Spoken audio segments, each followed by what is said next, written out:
В республике стартовал ежегодный конкурс среди вышивальщиц «Живи узор чувашский». Организатором выступил Чувашский национальный музей. В этом году тема конкурса «Солдатский платок». Это одна из самых интересных и значимых вещей в обрядовой культуре чувашского народа.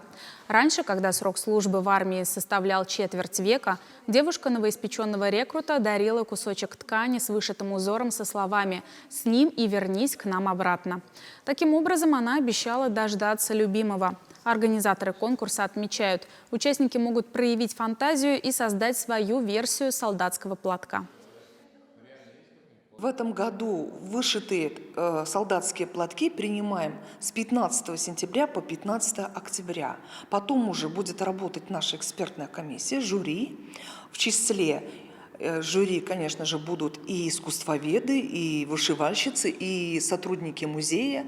И потом, в День чувашской вышивки, 26 ноября, мы будем чествовать наших победителей.